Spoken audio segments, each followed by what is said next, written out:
Hello and welcome to episode 6 of Amanda Bowden Transitional Coach podcast. And today joining me is special guest Jeff Kidner. Yay! From Creating Fabulous Futures. And Jeff is a neuroconfidence coach who specializes in mindset, anxiety, and ADHD. So, Jeff, what is a neuroconfidence coach? A neuroconfidence coach. Well, there's only one. So it's the neuroconfidence coach because Oh, me and it's trademarked. So basically, I put the neuro in because the framework of the coaching that I use is to do with the neuroscience, your neurology, and your mindset. So that's the neuro part, and the confidence part is the bit that I work on. So I specialize in anxiety, mm, but most people don't label it as anxiety. They would label it as stress or lack of confidence. So that's where the neuroconfidence came from. So I work with people who have bags of potential, but they're not accessing it because of something that's going on in the neurology. Some of the beliefs they have, maybe their thinking is not where it needs to be. They might have had experiences that are holding them back. And yeah, we help them to change the mindset and tap into their truest potential. I love That's where that. neuroconfidence comes from. Yeah. Cool. So let's talk about you a little bit first before we go Okay. into it. So, what kind of led you up towards seeking an ADHD assessment and diagnosis? Like, what were the telltale signs for you? To be honest, until about 2 years ago, I was oblivious to anything neurodiverse. To be honest, I was on neurodivergent. I was aware of it, but I wasn't relating it to me. And it wasn't until my daughter was sharing things with me because she was finding difficulty in focusing and then started researching and she was starting to consider ADHD. And the more and more she was researching, she was seeing, because we're now both ADHD, she Yeah. was saying, Dad, you do this, and sending me these videos and little quips of things. And to me, it sounded like normal life because you don't know any different. You don't Yeah. know what you don't know. So I'm saying, yeah, well, that's okay. Yeah, I do that. But what's wrong with that? I didn't see it as a problem. Yeah. And like, I've been quite successful in my career, I've been successful academically. So it was never something that I felt was a major hindrance to my life, if I'm totally honest. And the more I looked into it, the more I was thinking, actually, there's more to this. And when I started researching, because you know, us ADHDers, we're very good at Yeah. researching, went down numerous rabbit holes and thought, actually, that some of this is holding you back. And it's really hard to get going because we know for a fact that ADHD is a 30% depleted before they even start, right? So we're not starting from the same point as someone who's neurotypical. And then I started looking at it and then I signed up for coaching myself. So I had ADHD coaching through Access to Work and it completely changed how I function. I get much more out of life. It was a game changer. And then I thought I need to learn that. So I went to train as an ADHD coach to tag it onto what I already know.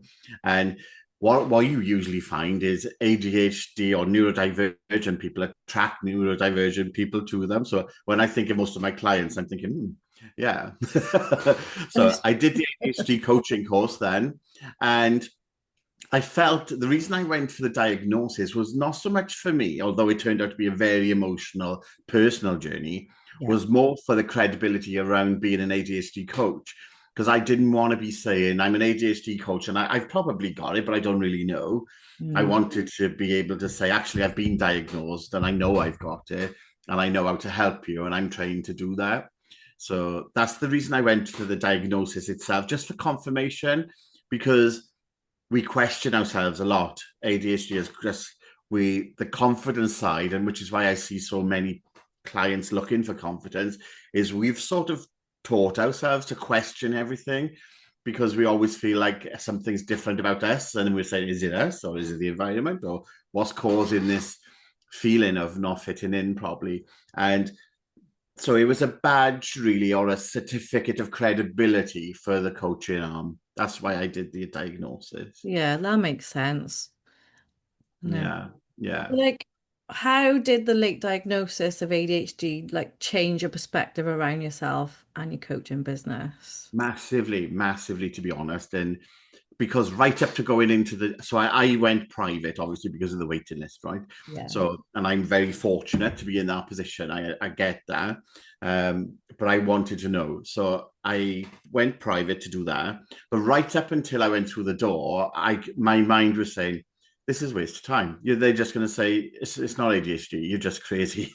you're just because I was always said I'm too much. I'm not enough. You were never quite right. Do you know what I mean? Like the Yeah. porridge that was perfect, you were never quite that perfect porridge. So I'm like, right up to going into the diagnosis, I was questioning myself, and coming out of there, then he ticked every single box that was available and confirmed that I was combined. And it's a validation, and I felt okay coming out of there. It hit me the most, really, Amanda, when I read the report and it's in black and white. Yeah. And that hit harder than I expected to, if I'm really honest. If that was quite emotional. And there was a couple of things going on. There were a few emotions going on. I was quite angry that nobody had said about this before, and I hadn't had it. I was 55 at the time. I'm 57 now. Oh, dude, So I I can got totally relate to that. 55 years on, only now someone's telling me, And then, but then I'm having two conversations in my head, like ADHDers do, and nobody knew about it. It wasn't a thing that people talked about then. It No. wasn't we weren't aware of it then. So, but it's still in you. It's a bit like, oh, and I always feel like when I did exams, I never did what I felt was my potential. And I think ADHD feeded into that and held me back in that way. And I wasn't one of these boys who jumped around energetically. The hyperactivity part was in my brain, in Mm. my head. So nothing was quick enough. Like I watch everything at least two times speed now. And Yeah. when teachers were teaching me, it was all too slow. And I was a doodler and I'd be looking out the window. So I always looked like I wasn't paying attention. You're But like, I was yeah, gonna say, like when you're in school, because I know like my daughter gets this, you're not focusing. But do you find like looking back now that maybe it was more like boredom because you was taking it in, but it just wasn't enough for you to take? absolutely. You nailed it. So it's like, I've got all of that. Give me more, give me more. Yeah. And your brain's asking for more, and this can't get it from anywhere. So that's why I ended up doodling, because that kept my brain a little part of your brain active. And where I was in school, you could see a mountain out of the window, right? And I can tell you right now, it's like it's printed on my brain where the houses are, where the farms are. I can see because I would be staring out the window, That's but it mad. looks like you're not. So I'm not actively listening, right? So I'm not nodding along and looking at the teacher, and they always used to try and catch you out and say, Jeff, and ask you a question, but Mm. you knew it because you're following it. You're just not actively listening like a neurotypical child would. So I didn't have any problem with the learning of things. I was quite intelligent and bright enough to do that. So it didn't hold me back academically that way. But I I was think, gonna say, let's go to stop you there. Like what we know as coaches now is that when you go into a state of like daydreaming, you're in a trance-like state, so you're taking it in anyway, subconsciously. absolutely. And we were probably taking more in than the neurotypical people, really, at the Yeah. end of the day, weren't we? And I always find myself in a bit of a quandary because it's not about comparing neurotypical and neurodiverse or neurodivergent, is it? It's like it is everybody's different, and you meet one neurodivergent person, and that's what you've done. Like you've met one person, everybody's different. So I'm not into the comparison piece No, because I think it's just a way of like understanding yourself better and yeah, yeah, learning more about the brain, really, isn't it, and how it yeah, works. yeah. Yeah, and there was a lot. So there was a lot of anger around it. There was a lot of grief in that. Mm. All the stuff that I might have been able to do, or what would have happened if that had come 20, 30 years sooner, who knows? So all that was going on. But at the same time, there was a deep gratitude as well, because I think there's a lot, there's a lot of positive things that come out of the ADHD. So, the hyper focus and the ability to get things done really quickly, that's been a massive benefit as well. So, it's like everything, there's pros and cons to it in there. And I think the understanding that came with the diagnosis helped me to formulate, I guess, ways of working that were beneficial to me in the way that my brain worked. And now I know what I need. I can make sure that everyone around me does that. And what I do now in my work is where I do public work in organizations and speaking, I'm very open. I'm an oversharer, typical ADHD, but I think it makes other people comfortable. When I tell them this is what's going to happen, this is my calming down method. So if I do that, that's me calming down. I can feel myself going up. My volume goes up when I go a bit passionate, so I have to be really careful with the volume of my voice if I'm speaking or training. And I never wear shoes if I'm training. So I'm barefoot because if I wear shoes, I feel like I'm floating. So all of these things, they're not big issues to anyone. They probably wouldn't notice if I didn't say, but it's giving them permission to do whatever they need to do as well. So some people in my training courses will be sat on the floor, Yeah. some will walk around, and in some places that would be looked down upon and people would be seen as different for that. But I think it's normalizing that now in the workplaces where we need to be. Yeah, to make people feel comfortable as well and not feel like, I don't know how to describe it, but when you say, oh, like I'm autistic or ADHD, stop people kind of feeling sorry for you and like just understand a little bit more. That Yeah, makes sense, that kind of thing. yeah, absolutely. So, Yeah. like, for those who are listening on the podcast now, who want to know more about ADHD, can you explain what it is and what are some other signs to give like some clarity and awareness for those who are listening and might be thinking, Yeah, and like I said, it's different for different people. So let's not generalize on any of this, right? But basically, yeah, your brain is structured differently. And my psychiatrist who did my assessment said to me, think of ADHD and neurodiversity really as somebody who's wearing their nervous system on the outside. yeah, That sounds really yeah, strange to some people, though. But so an example of what happens to me is I'm very pain intolerant. So I react very dramatically to pain. I can walk into something and I feel like somebody's really kicked me. And the extreme of that is I feel quite numb sometimes where I can literally walk into something and not feel it. So I've got the extremes, I was, depends where my nervous system is. yeah, I was gonna say, like, do you find that with your emotions as well? Yeah, You yeah. feel it more like intensely. Yeah. And you have to, that's what, but I think as well, it's ADHD is massively around your dysregulated nervous system, which Mm. is why people who present with anxiety quite often have an underlying ADHD in there because the symptoms are so closely related. Because really, both of them are a result of having a dysregulated nervous system. And when you learn that the ADHD brain works in a slightly different way, it's understanding your own perception of that. So two of the things that came to light for me that resonated when I learned about it was the rejection sensitivity around ADHD. So it's called RSD, rejection sensitivity dysphoria, which means you're hypercritical to personal critique. So in the workplace, that would be like a feedback session or an appraisal. Yeah. Um, and like if you're telling someone off, if I got a row for something, it would be like I would feel it very physical. Um, and when I look back over my career, I was very reactive in appraisals, and I ended up masking all of that because I had to control the emotion because I would feel physically hurt by the critique, even though I agreed with it most of the time. And when I reflected on it afterwards, I agreed with it and it was stuff that I could work on. It's not like someone was picking on me. It's just when we get criticized, we internalize it and take it like a really big deal. So that was one big thing I learned, and I've learned strategies to manage that. And then the other piece was the energy management, that when your energy is low, it's really hard to do things because ADHD is an interest driven brain. So if Yeah. there's no interest, it doesn't do it, right? Yeah. And it's really important that you realize we're driven by three things: reward, accountability, and novelty. Yeah. It's the RAN, RAN, right? Remember that, because if there's anyone in your life that's ADHD, that's what we're excited by.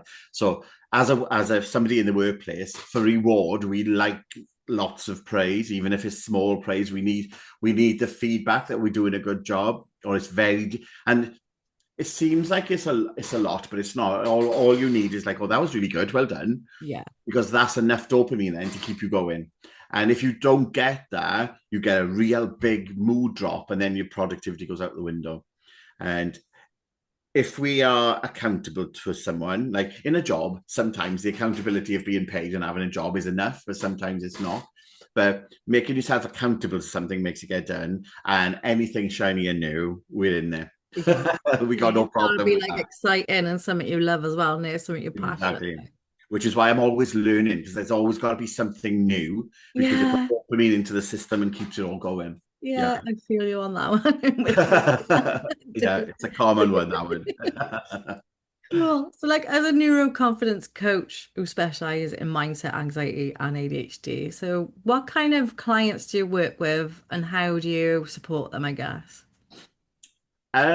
There's two main branches really. So teenagers that if in especially in the anxiety piece, and I Mm. think still seeing the results of COVID in youngsters. So a lot of teenagers struggling with school, struggling to focus, a lot of health anxiety we see in the teenagers. In What's the health profession, anxiety? pardon? What's health anxiety? Health anxiety is where they overthink like a normal anxiety, but it's health related. So if Oh, they okay. have a little bit of pain in their chest, they automatically think they're having a heart attack or there's a heart issue. Oh, If they run and get a bit breathless, they think, "Oh my, there's something wrong with my lungs. I've got a tumor." It sort of exaggerates any body sensation. So instead oh, of my brain. interpreting it as a body sensation, they catastrophize into it. Really, Oh, okay. Oh, I'm new to yeah. that one. That's Oh, cool. it's really common, very common, especially in teenagers. Yeah, Oh, wow.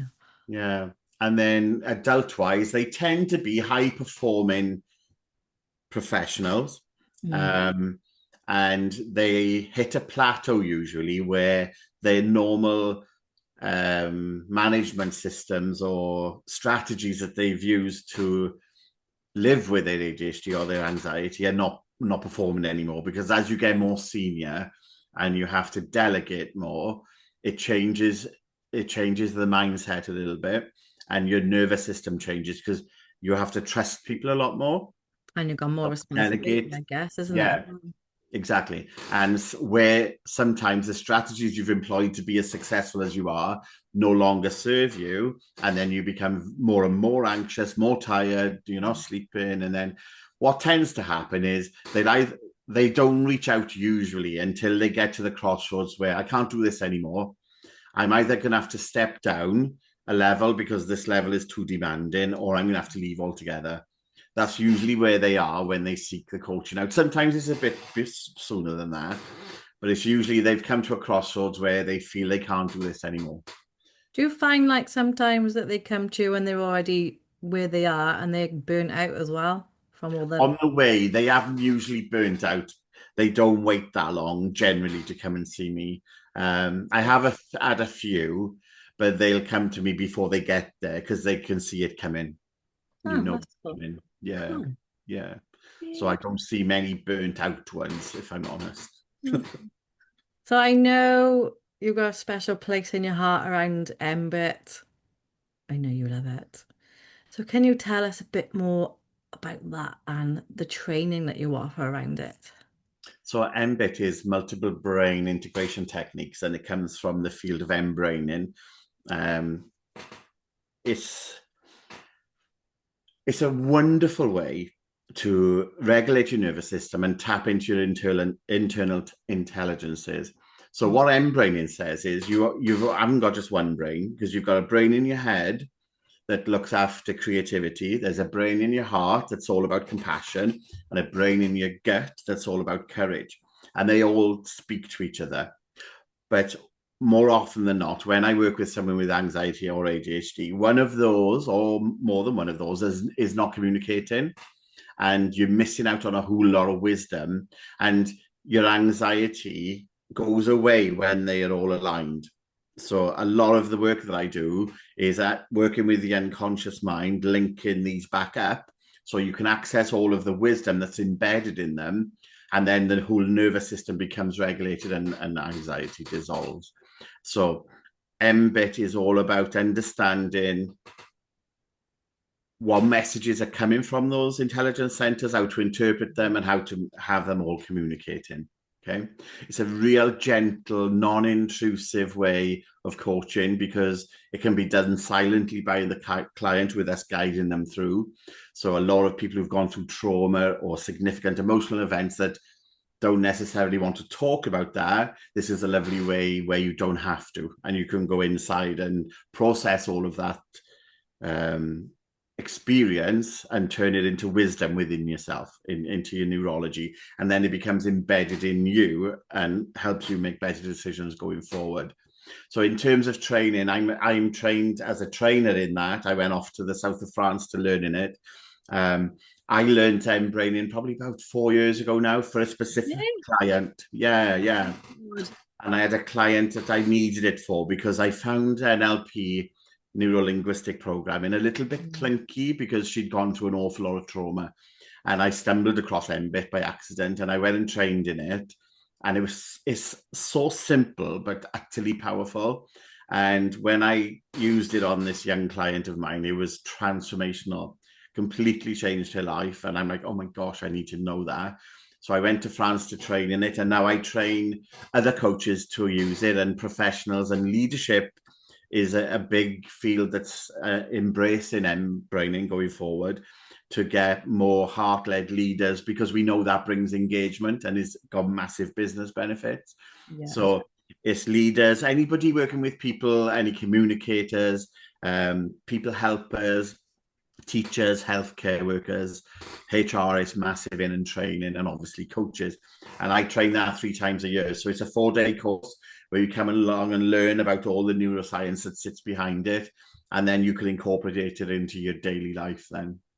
Yeah. And it's transformational for your clients and for how you use yourself and your techniques as well. What we're finding is if you've got any other style of coaching, it enhances your results. We haven't found anything yet that it doesn't blend really nicely with. Yeah, Yeah, because I've trained with you and I absolutely love it because it's it's like amazing. my go-to now. Yeah, It's like really relaxing in it to integrate the changes and everything. It's so absolutely. And what I found with, because I'm a master coach with NLP, but Mhm. I think probably about 70% of that has now been superseded by the mBIT because it's easier, it's Yeah. quicker, and it's more conversational. Yeah, Yeah. much, Yeah. yeah, And it's absolutely. softer as well. Yeah, much more natural with the Yeah, client. You that's the can word. weave it in nicer. Yeah, it's more conversational. Yeah, absolutely. So I thought like I was gonna say how can like because I know balanced breathing is part of MBIT. So I was gonna say like how can balanced breathing MBIT style help those who are listening to support them with anxiety and ADHD?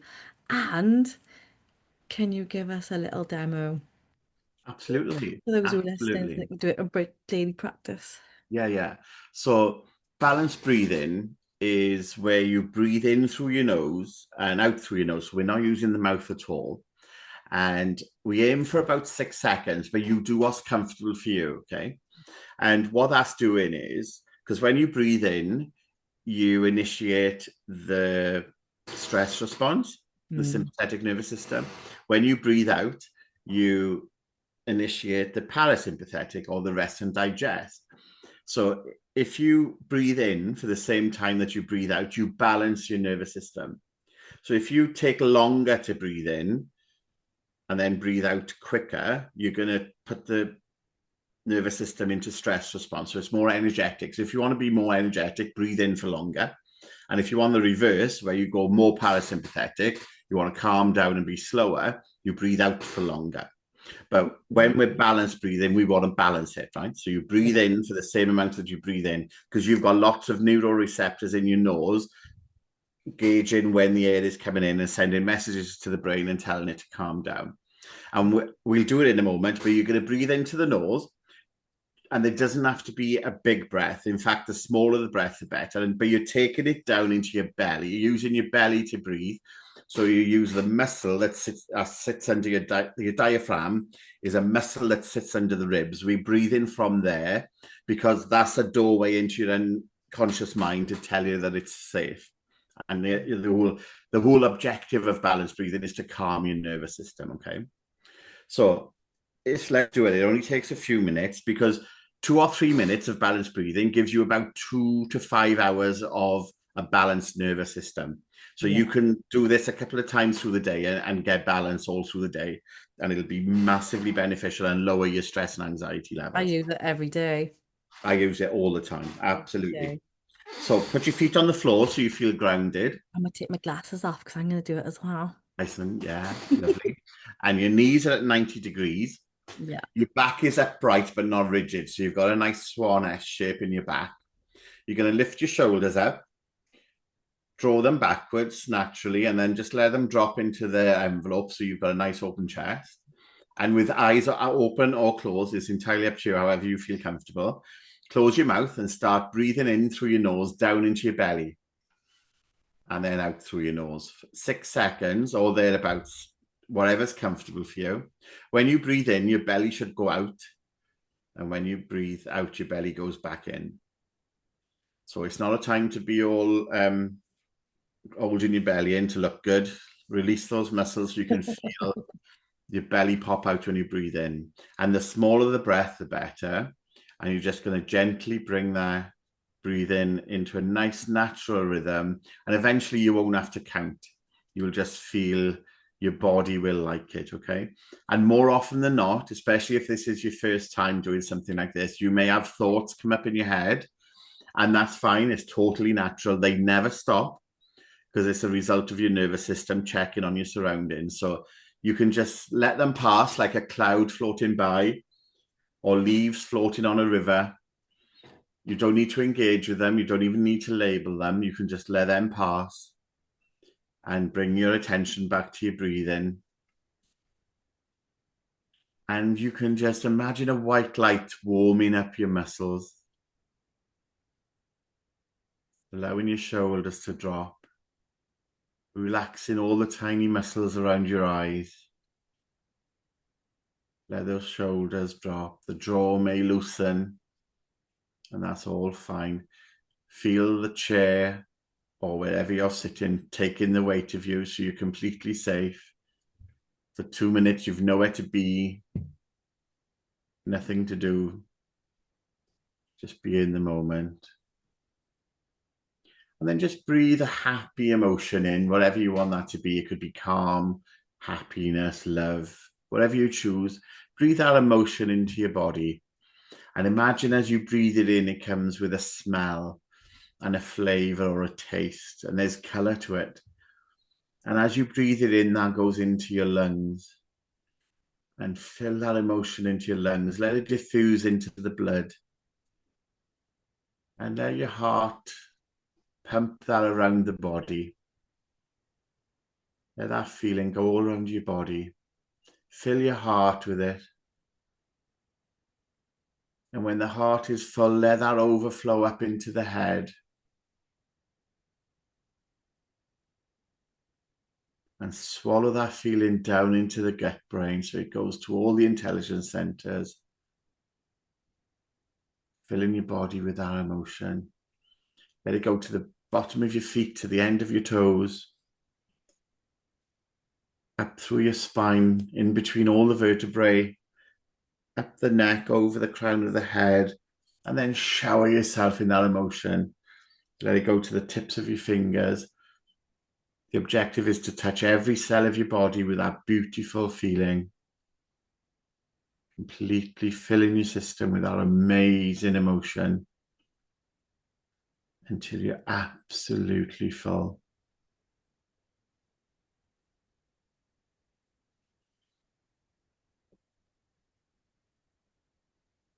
Perfect. Well done.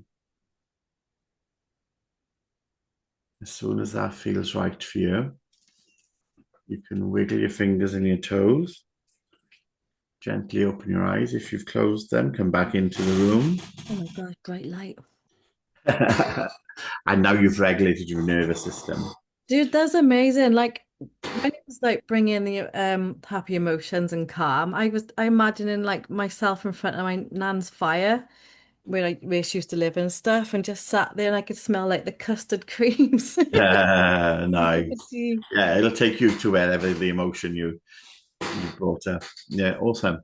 Yeah, so that's the basis of the M braining work and the mBIT work, because we never work with someone unless the system is balanced. And all of my clients, that's the first thing I teach them is balanced breathing, because I want them to be balanced before we do any sort of coaching. So Yeah, everybody that's worked with me will be aware of balanced breathing. absolutely. And it makes perfect sense with everything that you do as well. Yeah, yeah, I love it. Absolutely love it. Lush. So you guys can go away and practice that as well, but we haven't finished Yeah. yet. So like what, as someone who is ADHD yourself, like what's your current favorite thing that you do to like switch off and relax? Because I know he's on about cooking. Yeah, I'm a big cook. So there's a few things, right? So even before we get to the relaxing, I've just started a new thing and I found it really, really powerful, right? So, we mentioned that ADHD are driven by RAN, Yeah. you know? So part of that is if there's something that doesn't excite us, we put it off. So if it feels a bit scary, we'll tend to put it at the bottom of the list, right? Yeah. So what I've introduced now is a scary hour every day. Oh, what? It's a scary hour. Dude, that's not relaxing. No, but it gets to it. Because if you don't do this, you can't do the relaxing as well. See, Okay. so the scary hour, you do and you can only do three things Yeah.